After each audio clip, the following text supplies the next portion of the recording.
নমস্কার বন্ধুরা, মিনুর রান্নাঘরে আপনাদের স্বাগত। চলে এলাম নতুন একটা রেসিপি নিয়ে। আজকের আমি পমফ্রেট মাছ দিয়ে একটা নতুন রেসিপি করে আপনাদের দেখাবো। তার জন্য মাঝারি সাইজের পমফ্রেট মাছ কিনে আমি কেটে নিয়েছি। এই যে মাঝখানে মাঝখানে দাগ দাগ করে কেটে নিলাম দুদিকেই। এবার এটা দিয়ে একটা রেসিপি করে আপনাদের দেখাবো। তাহলে চলুন শুরু করি। একদম প্রথমে আমি মাছের মধ্যে নুন দিয়ে দিচ্ছি। নুনটা একটু ভালো করে মাছের গায়ে লাগিয়ে নিচ্ছি। এবার অন্যান্য মশলাগুলো আমি দিচ্ছি। একদম প্রথমে দিয়ে দিচ্ছি পরিমাণ মতো হলুদ,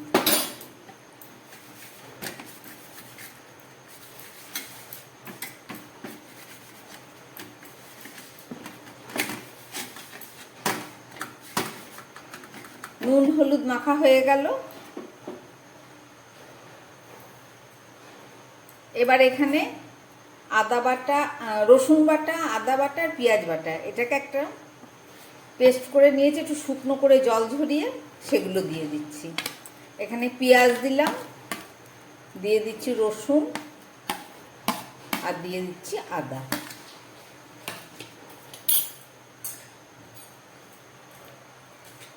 এছাড়া এখানে আছে এই যে টমেটো পেস্ট করেছিলাম, একটু জল হয়ে গেছে বলে আমি ছাঁকনিতে জলটা ঝরিয়ে নিয়েছি। এখানে দুটো কাঁচা লঙ্কা আছে আর একটা টমেটো আছে, এটাও দিয়ে দেবো।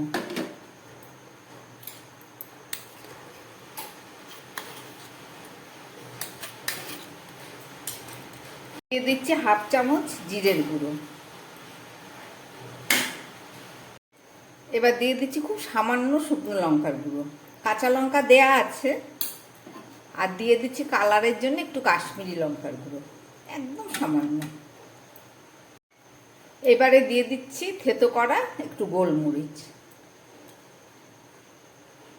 আর দিয়ে দিচ্ছি 1 চামচ টক দই। যেহেতু মাছের পরিমাণটা কম, এই সব কিছু দিয়ে দিলাম, সঙ্গে একটু তেলও দিয়ে দিচ্ছি।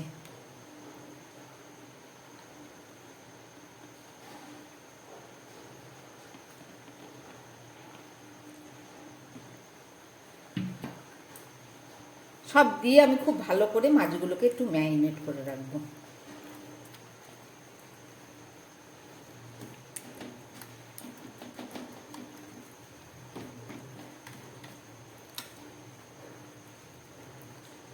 কাঁচা লঙ্কাটা হাফ পেস্ট করেছি, গোলমরিচও তাই।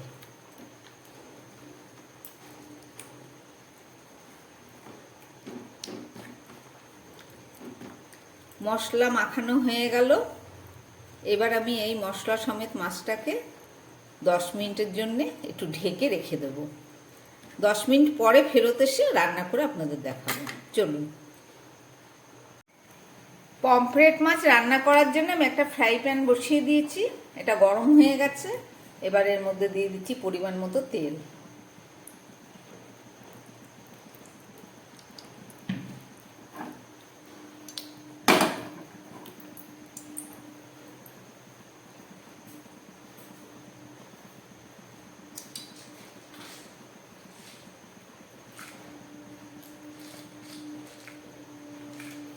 এর মধ্যে আমি একটু গোটা গরম মশলা ফোড়ন দিচ্ছি, 2টা এলাচ, দারচিনি আর লবঙ্গ এই ফ্রাই করে তেলটার মধ্যে মিশিয়ে নিচ্ছি। প্রায় 10 মিনিট হয়ে গেছে, এটাকে আমি ভেজে নিচ্ছি।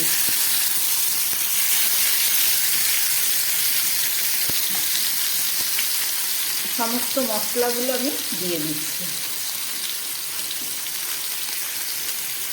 একদিকে মশলা একটু কম দেবো, কেননা ওদিকটা ভালো ফ্রাই না হলে আবার কাঁচা থেকে যাবে।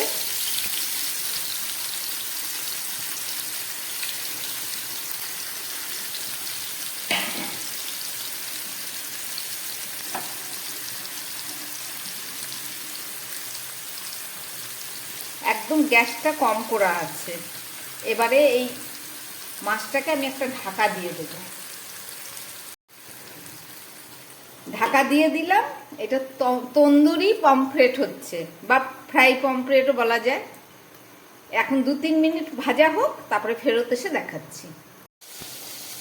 2-3 মিনিট পরে ফেরত আসলাম। এবার ঢাকাটা খুলে এটাকে উল্টে দিতে হবে, কেন মশলার দিকটা এখনো এটাকে আমি উল্টে দিচ্ছি।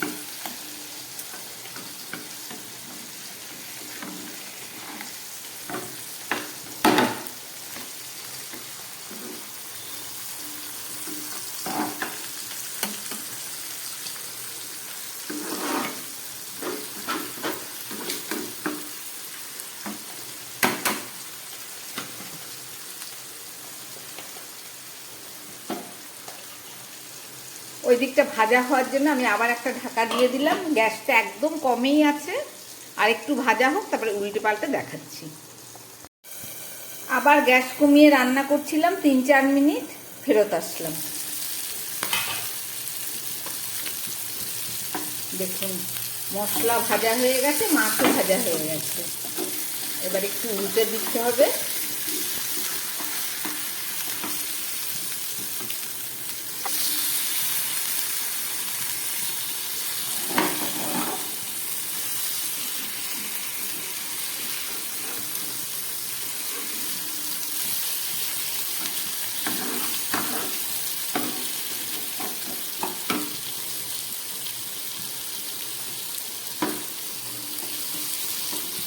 আমার রান্নাটা একদম রেডি হয়ে গেছে। আপনারা কে কেমন ভাজা খাবেন সেই অনুপাতেই রাখবেন। কেউ যদি মনে করেন এইটুকু ভাজাতেই যথেষ্ট, নামিয়ে ফেলবেন। কেউ যদি মনে করেন আরেকটু ফ্রাই করব, তাহলে সেটাও করতে পারেন। কিন্তু আমার রান্নাটা হয়ে গেছে। একদম শেষে আমি একটু করে টমেটো সস দিয়ে দেবো, বেশি না, 2-3 ফোঁটা করে, ব্যাস একদম রেডি। এটাকে আর নাড়বো না। এবার আমি গ্যাস বন্ধ করে ঢাকা দিয়ে দিচ্ছি। চলুন 2 মিনিট পরে দেখাচ্ছি।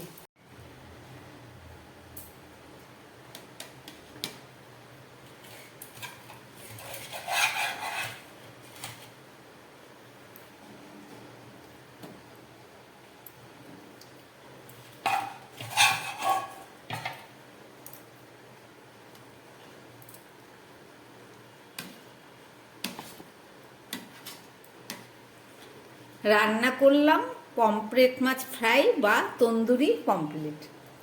দেখলেন রেসিপিটা, আশা করি আপনাদের ভালো লেগেছে এবং খেতেও দারুণ স্বাদ। সব রকমই টেস্ট করা উচিত। আমার বানানো এই রেসিপি যদি ভালো লাগে, তাহলে আমার চ্যানেলটাকে লাইক করবেন এবং সাবস্ক্রাইব করবেন। নমস্কার, সবাই সুস্থ থাকবেন, ভালো থাকবেন।